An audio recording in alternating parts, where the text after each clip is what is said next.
ओम शांति।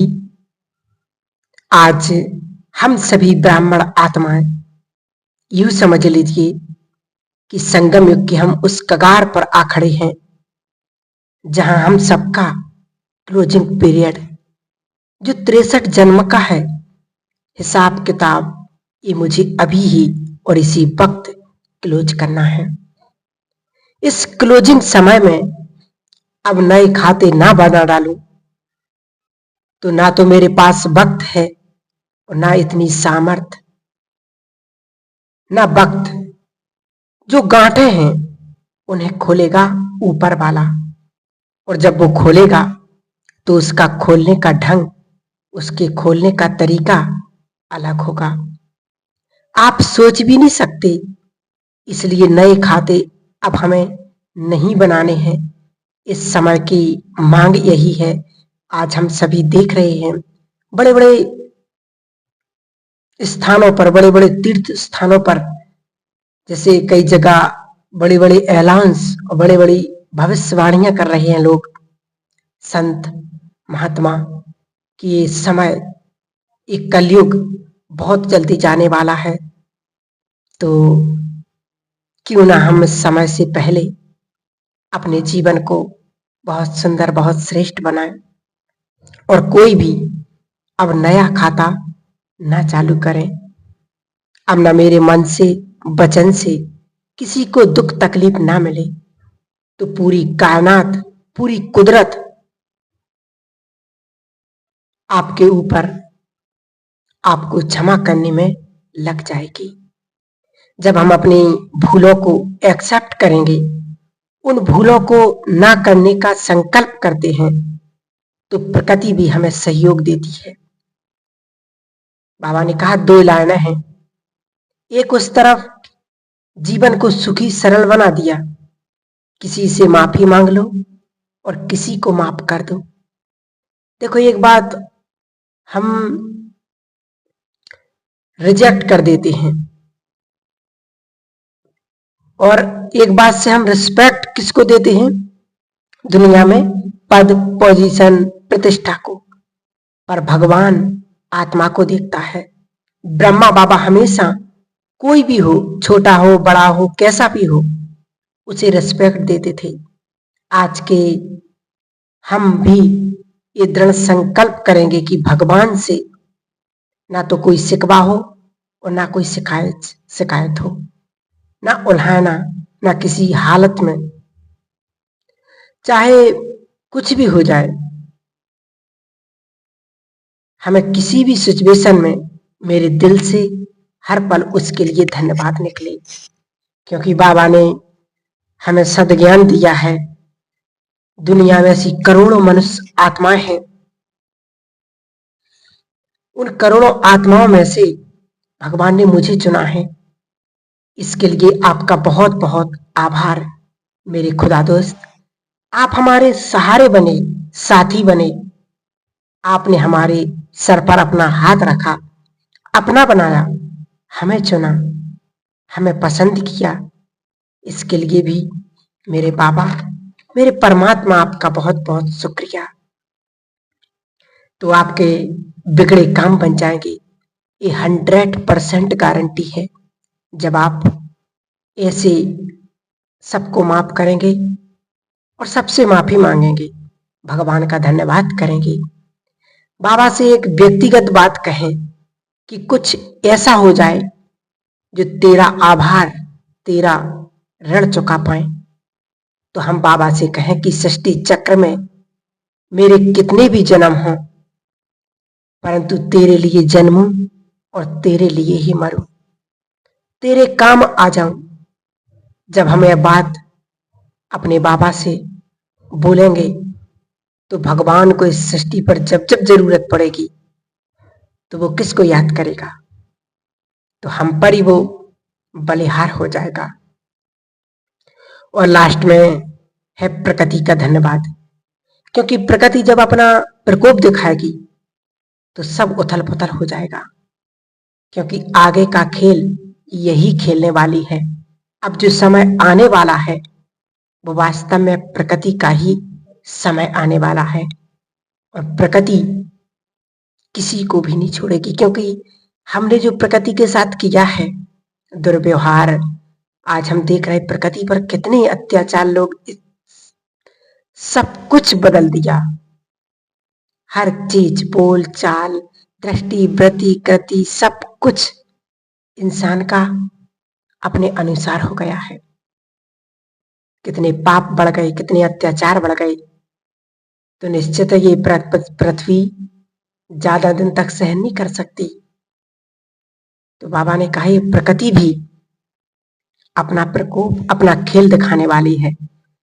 प्रकृति बिल्कुल असंतुलित हो गई है, लास्ट चरम सीमा पर है ये प्रकृति के असंतुलन की। और आप सब भविष्यवाणियां सुन ही रहे होंगे। भारत के 20 एस्ट्रोलॉजर, जो फेमस एस्ट्रोलॉजर हैं, वो क्लियर भविष्यवाणी कर चुके हैं कि अब नवयुग की कितनी बड़ी भविष्यवाणी की उन्होंने। एक तरफ ग्लेशियर पिघल रहे हैं, तो वास्तव में इस समय का बहुत सुंदर हम सभी बच्चों के लिए इशारा है कि बच्चे अब समय से पहले अपने पुरुषार्थ को और अपने जीवन को श्रेष्ठ बना लो। हम सब देख रहे हैं सारे ग्लेशियर पिघल जाएंगे तो संसार की क्या स्थिति होगी। और ये हम नहीं बोल रहे, ये साइंटिस्ट बोल रहे हैं। हमारी धरती में चैलेंजेस आ रहे हैं। इस साल में भूकंप अनगिनत बार आ चुके हैं और आने ही हैं। ये ईयर भूकंप का ईयर है ना, हर 4-5 दिन में कहीं ना कहीं हिला ही देता है। ये सर्वे आया हुआ है कि प्रकृति अपनी मूलभूत स्थिति में जा रही है। प्रकृति के लिए गुड न्यूज है, पर सृष्टि के लिए गुड न्यूज नहीं है, क्योंकि वो अपनी मूलभूत स्थिति में जा रही है। और जाएगी तो अपने रंग जरूर दिखाएगी, उथल पुथल तो होगी ना, नेचुरल। ये तो है ही, कहते नहीं कि झाड़ू अगर लगाएंगे तो धूल तो उड़ेगी ही। तो इस साल को भी हम देख सकते हैं, मौसम का परिवर्तन। तो अपने योग को जरूर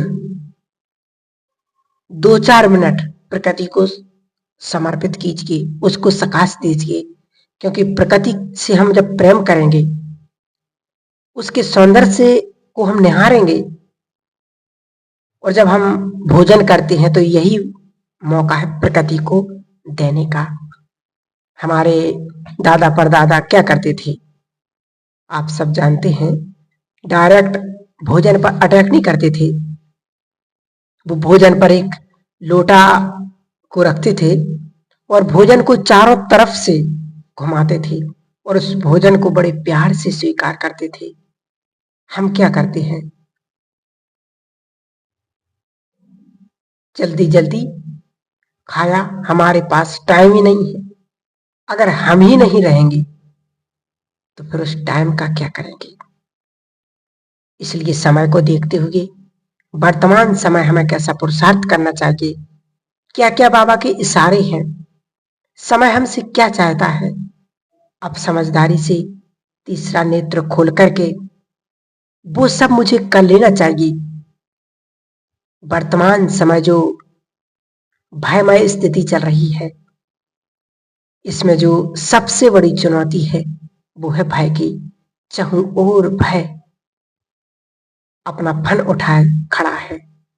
हम किसी भी क्षेत्र में देख सकते हैं, चाहे किसी भी क्षेत्र पर, चाहे स्टूडेंट की लाइफ में देखो तो उसके लिए भी भय है कि पता नहीं मैं पास होऊंगा या नहीं होऊंगा। राजनीतिक में देख लो, अपने घर परिवार के कारोबार में देख लो, हर चीज से व्यक्ति भय के वातावरण में जी रहा है। और संसार में एक चीज कंट्रोल में नहीं आती तब तक दूसरी चीज खड़ी हो जाती है।